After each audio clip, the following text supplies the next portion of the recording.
Mammoth और डोडो bird को। ये इसके फाउंडर हैं और आज जो एनिमल्स हम देखने वाले हैं उन्हें एक्सटिंक्शन से वापस लाने की जिम्मेदारी इनकी है। आज तुम साइंटिस्ट बनोगे और यहाँ का पूरा प्रोसेस देखोगे। एक्सटिंक्ट स्पीसीज को वापस लाने के लिए जो स्टेप्स होते हैं उनमें तुम हमारी हेल्प करोगे। मेरे पास डिग्री तो नहीं है पर मैं तैयार हूँ। हजारों लाखों साल पहले वुली मैमथ्स मेनलैंड पर राज करते थे, लेकिन आइस एज खत्म होने के बाद वो सब एक्सटिंक्ट हो गए और वो अपना डीएनए पीछे छोड़ गए अपने फॉसिलाइज्ड टस्क के रूप में।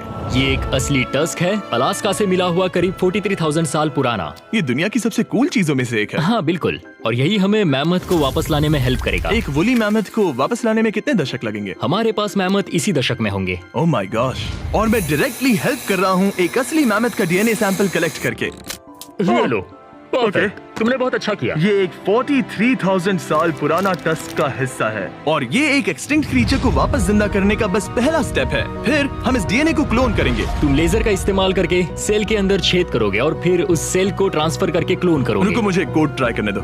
ओके, 1 2 3 4।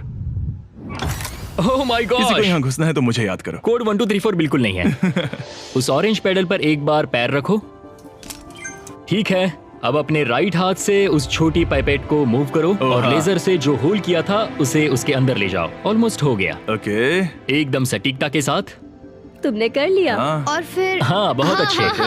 कर दिया। तुमने डीएनए सक्सेसफुली एक्सट्रैक्ट कर लिया है। मैं इसे किसी और में डालना चाहता हूँ। क्या इसे ऐसे करना हाँ चाहिए? बिल्कुल कर सकता है। ठीक है। मतलब वही तो क्लोनिंग प्रोसेस था। मैं क्लोनर हूँ तो अब मुझे आ गया, टेंशन मत लो। फिर बस इसे यहाँ डालना है। हाँ, ओ ओ ओ, आराम थोड़ा से। ज्यादा हो गया।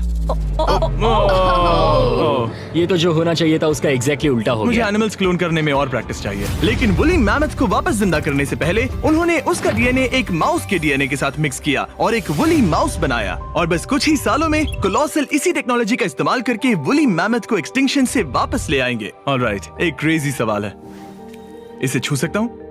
हाँ, हमारी एनिमल ऑपरेशन टीम के अलावा तुम पहले इंसान होगे जो इस वुली माइस को छू रहा है। मैंने खुद ने भी इसे कभी पेट नहीं किया। मैं लिटरली एक ऐसे एनिमल को छू रहा हूँ जो आज से पहले कभी इतिहास में एग्जिस्ट ही नहीं करता था। ये है डेल। डेल कितना सॉफ्ट है। अब मेरे पास वुली मैमथ का डीएनए है, क्या कोई खरीदना चाहेगा? मैं बेच रहा हूँ। कोई इसके हाथ धुलवाओ प्लीज। कोलोसल ने $40 करोड़ से ज्यादा सिर्फ एनिमल्स को वापस लाने के लिए नहीं बल्कि उन्हें एक्सटिंक्शन से बचाने के लिए भी खर्च किए हैं। इसमें सिर्फ क्या इस है? बायो वॉल्ट में ही हमारे पास 1000 से भी ज्यादा स्पीशीज है। यहाँ 1000 से भी ज्यादा स्पीशीज हैं जो एक दिन एक्सटिंक्ट हो सकती हैं और तुम उनका डीएनए संभाल कर रख रहे हो ताकि उन्हें वापस ला सको। बेन ने मुझे कुछ सैंपल्स लेबल भी करने दिए जिन्हें लिटरली सैकड़ों सालों तक स्टोर किया जा सकता है। ये दर्जनों एंडेंजर्ड स्पीशीज हैं जिन्हें मैं इसमें स्लाइड करने वाला हूँ। बंद करो। हाँ, ओके, और ये यहाँ सालों तक पड़े रह सकते हैं, दशकों तक। हाँ, दशकों अगर तक। इनमें से कोई स्पीशीज एक्सटिंक्ट हो जाए तो तुम इनका ब्लड और टिश्यू लेकर उन्हें क्लोन कर सकते रीएनिमेट और क्लोन कर सकते हैं। हाँ, हो। ज्यादा लोग इसके बारे में जानते क्यों नहीं है? ये क्रेजी है। और जाने से पहले मेरे पास इनके लिए एक छोटा सा सरप्राइज था। एक फेवर मांग सकता हूँ? मांगो। तरीक मुझे दो। हाँ, ये मीट से बना एक केक है और तुम्हारे पास 2 डायरवुल्व्स हैं जिन्हें तुम एक्सटिंक्शन से वापस लाए हो। पता है तुम्हारे डायरवुल्व्स क्लासिफाइड हैं, लेकिन अगर मैं तुम्हें ये दे दूं तो क्या तुम ये मीट केक उन डायरवुल्व्स को देकर फिल्म करोगे? हाँ जरूर करूंगा। ओके, सुनकर अच्छा लगा। और बेन ने अपना वादा निभाया। इस वक्त आप यूनिवर्स के 2 इकलौते डायरवुल्व्स को देख रहे हैं जिन्हें लिटरली अतीत से दोबारा लाया गया है। देखो अपने लिए बनाए स्पेशल केक को कैसे मजे से खा रहे हैं। और सारे एनिमल्स को बचाने और सारे ह्यूमंस को बचाने में बस $10 करोड़ का फर्क है, जो हमें इस $50 करोड़ के बायोस्फीयर तक ले आता है, जो लिटरली इस बात का ब्लूप्रिंट है कि दूसरे प्लैनेट्स पर ह्यूमन लाइफ कैसी होगी। चलो आज के लिए मार्शियंस बनते हैं बॉयज। Let's go. क्योंकि यही बायोस्फीयर हमारा मार्स पर फ्यूचर होम हो सकता है और वहाँ सर्वाइव करने के लिए इसे अपना ऑक्सीजन, पानी और सेल्फ सस्टेनिंग फूड सोर्स खुद प्रोड्यूस करना होगा। अंदर आओ बॉयज और डोर को सील करना मत भूलना। अब हम बायोस्फीयर के अंदर सील हो चुके हैं, यानी अब हम ये सूट्स उतार सकते हैं। बस मेरी नाक संभालना। ओके, तुम ठीक हो? यस।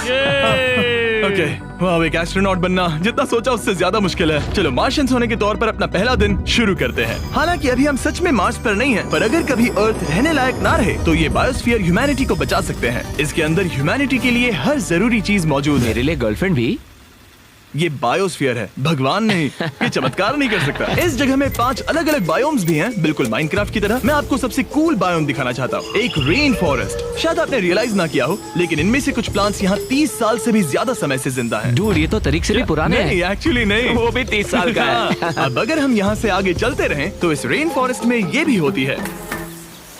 बारिश। यहाँ तो सच में बारिश हो रही है। मैंने उन्हें बायोस्फीयर के सिर्फ लेफ्ट साइड में बारिश करने को कहा, इसीलिए मैं सूखा हूँ और तुम दोनों भीग रहे हो। तुम्हें ठंडी तो नहीं लग रही? हाँ, बहुत ठंड तो आ है। जाओ, यहाँ बारिश नहीं हो रही है। ओह, यहाँ सच में बारिश नहीं हो रही जानते हो है। वो स्नो ग्लोब्स जो क्रिसमस पर मिलते हैं? हाँ। तो ये वही बायोस्फीयर है, तुम्हारा अपना मिनी अर्थ, जिसे तुम सोलर सिस्टम के किसी भी प्लेनेट पर रख सकते हो। और रियल वर्ल्ड की तरह यहाँ सिर्फ रेन फॉरेस्ट ही नहीं, अब हम सवाना की तरफ जा रहे हैं। सवाना बायोम में खाना उगाने के लिए सबसे सही क्लाइमेट है और इसी वजह से ये पांचों बायोम्स में से सबसे जरूरी भी है। आप देख सकते हैं ये गोस्ट पेपर्स हैं। नोलन, तुम इसे ट्राई करोगे?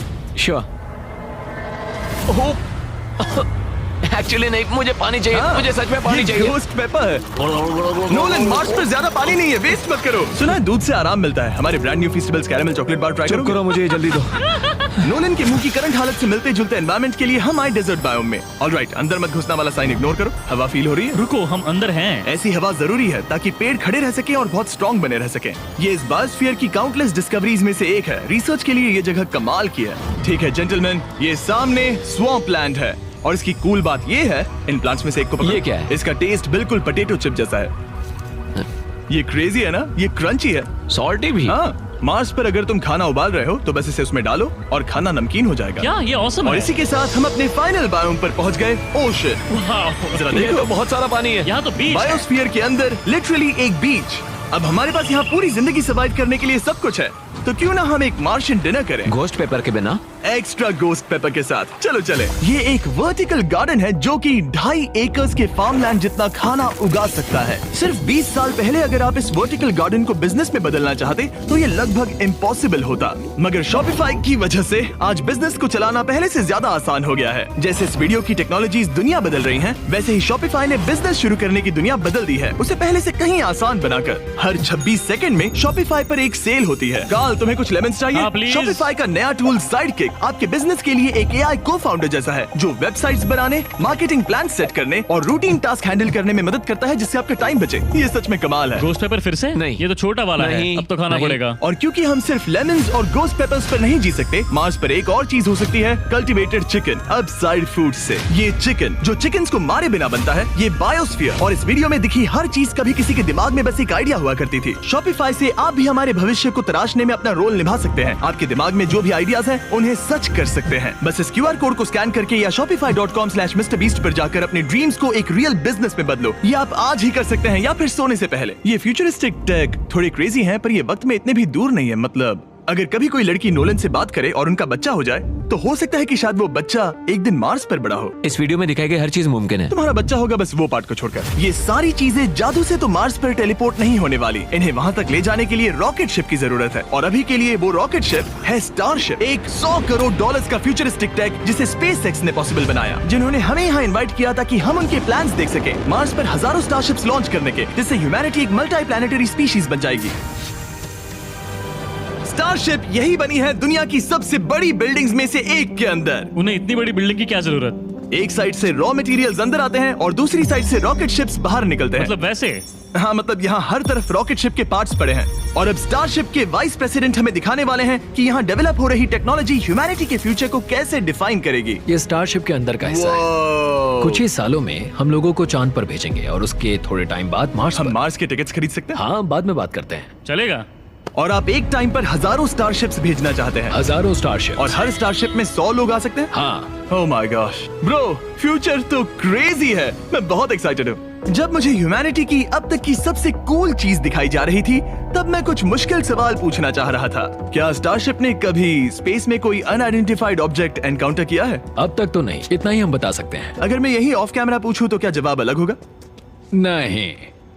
एनीवेज, आगे बढ़ते हैं। ये क्रेजी है कि यहाँ सब कितने नॉर्मल है। मतलब यहाँ सब मेहनत कर रहे हैं, पर शायद इन्हें इस तरह रोज रॉकेट्स पर काम करना नॉर्मल लगता है। ये क्रेजी है। जानते हो ना, तुम लोग रॉकेट शिप पर काम कर रहे हो। क्या ये क्रेजी नहीं है? अगर उन्हें पता नहीं होता तो मैं घबरा जाता। और ये दोनों जो रॉकेट्स बना रहे हैं वो फुली रीयूजेबल स्टारशिप्स हैं। और जब ये अर्थ के एटमॉस्फेयर में वापस एंटर करते हैं तो लावा से भी ज्यादा गर्म टेम्परेचर्स झेलते हैं। इसीलिए स्पेसएक्स टीम ने एक custom heat shield system engineer हम किया है। हीट शील्ड टाइल्स की बात कर रहे थे और ये रही उसकी एक टाइल जिसे तुम पकड़ सकते हो। हाँ। क्या लगता है? तो ये है वो हीट शील्ड टाइल। ये असली Wow, हीट शील्ड टाइल ये है। तो बहुत हल्की है। इसे पकड़ के देखो। क्योंकि इनमें ऐसे टोटल 18,000 लगे हैं। ये कितनी गर्म हो सकती है? इतना गर्म कि इसे ब्लो टॉर्च से भी कोई फर्क नहीं पड़ेगा। अगर मैं अपना हाथ यहाँ रखूं ये टाइल यहाँ हो और आप इस पर ब्लो टॉर्च चलाओ। तुम्हें कुछ नहीं होगा। सच में आपको इतना भरोसा हाँ, है? मुझे इतना भरोसा चलो है। टेस्ट करते हैं। कोई ब्लो टॉर्च दो। मेरे कॉन्ट्रैक्ट में ये तो नहीं था। उसकी जरूरत ही नहीं। ओ, ब्लो टॉर्च भी स्टारशिप जैसा ही है। ये कंपनी कितनी कमिटेड है, मुझे अच्छा लगा, ताकि आप जान सको कि ये असली है। ये देखो, काल तुम्हें चाहिए? हाँ क्यों नहीं। मैं इसे पकड़ता हूँ। रुको रुको, ओ, मेरे हाथ को मत जला। हाँ बिल्कुल। वाओ, देखो ये ऑरेंज होने लगा है। ये 2000 डिग्री से भी ज्यादा है और मुझे कुछ महसूस नहीं हो रहा। साइंस तो कूल है। अगर अब मैं इसे टच करूं तो क्या होगा? ये तुम्हें शायद जलाएगा नहीं, पर मत छूना। ये सोच रहे होंगे कितना बेवकूफ है। SpaceX एक ही टाइम पर सैकड़ों स्टारशिप्स बना रहा है। आप लोग रॉकेट्स ऐसे बना रहे हो जैसे ये कोई कार हो। एग्जैक्टली, ये बेसिकली एक कार असेंबली लाइन है जो रॉकेट्स बनाती है। इसके बाद मुझे वो करने की परमिशन मिली जो नॉर्मली सिविलियंस के लिए ऑफ लिमिट्स होता है। ये एक फ्लैप है, यहाँ सारी टाइल्स इंस्टॉल की जा रही क्या हैं। मैं एक लगा सकता हूँ? पूछने दो, हम नहीं चाहते कि रॉकेट फट जाए। हाँ बिल्कुल। मतलब हमने कभी किसी अनट्रेन इंसान से फ्लाइट हार्डवेयर इंस्टॉल नहीं करवाया। तो हमारे पास यहाँ एक हीट शील्ड टाइल है। ओह, इसे यहाँ ओके। लगाते हैं, फिर एजेस को फोल्ड करके टाइल को फिट करते हैं और ओके। अब तुम्हें ये करने दे रहे हैं। ओ सच में? पर तुम ये सिर्फ एक बार कर सकते हो, इसे दोबारा ओह। नहीं किया जा सकता। तो अगर ओह। तुमने कोई गड़बड़ की तो हमें इसे तोड़ कर निकालना होगा। सच में? हाँ, तो नो प्रेशर। ये तो काफी प्रेशर ओके, लग रहा मैं है। तैयार हूँ। मैं रॉकेट इंजीनियर हूँ। हाँ, अगर तुमने ये सही किया तो ये स्पेस तक जाएगा ओके। और अगर नहीं किया इसे तो निकालना खत्म। पड़ेगा? लेकिन हाँ, ऐसे तो नहीं। नहीं, उल्टा है। बिल्कुल गलत। इसमें सच में रॉकेट साइंस लगेगी। अब बस इसे धक्का दो। बस नीचे पुश करूँ? हाँ, हो बहुत गया। अच्छे। ओके, तुमने कर दिखाया। अब मैं इस पर साइन कर रहा हूँ। MB mister beast. अगर किसी वजह से इस टाइल से ये रॉकेट डिस्ट्रॉय हुआ तो यहाँ जो भी हो रहा है वो सब AI है, ये असली नहीं है। आप प्रूव नहीं कर सकते ये रियल है। पर मैं गवाह हूँ। तुम भी तो AI हो। अगर ये रॉकेट डिस्ट्रॉय हुआ तो ये $100 करोड़ की रॉकेट फैक्ट्री है तो बहुत बड़ी, पर फिर भी स्टारशिप बनाने के फाइनल स्टेप के लिए ये काफी नहीं है। ये है स्टारशिप का एक्चुअल साइज। जब इसे पूरी तरह असेंबल किया जाता है, वो सब कुछ जोड़कर जो हमने अभी देखा, इसके साइज का अंदाजा कैमरा पर उतना अच्छा नहीं दिखेगा। ये बहुत ही बड़ा है। ऐसा भी हो सकता है कि एक दिन आप इसमें बैठकर किसी दूसरे प्लेनेट पर जा रहे हो। क्रेजी। और स्टारबेस टूर के एंड में उन्होंने हमें बाकी सारे स्टारशिप्स दिखाए जो स्टारबेस कैंपस के आसपास स्पेस जाने के लिए तैयार खड़े हैं। सोशल मीडिया और न्यूज वाले फ्यूचर को बहुत नेगेटिव और डरावना दिखा सकते हैं, पर सच कहूँ तो इस वीडियो में मैंने जो देखा उससे मुझे उम्मीद मिली। डिसेबिलिटीज वाले लोगों को जिंदगी जीने का एक नया मौका देने वाले इंसेन बायोटेक से लेकर हवा में उड़ने वाली कार्स जो हमारे ट्रैवल करने के तरीके को बदल रही है, और DNA टेक्नोलॉजी तक जो एनिमल्स को सफरिंग और एक्सटिंक्शन दोनों से ही बचा रही हैं। दूसरे प्लैनेट्स पर कैसे जाते हैं ये सीखना और वहां तक पहुंचने के तरीके ढूंढना, इंसानों को पृथ्वी से आगे उन दुनियाओं तक ले जाना जहां पहले पहुंचना नामुमकिन था। और अगर आप मुझसे पूछो तो ये फ्यूचर काफी एक्साइटिंग है।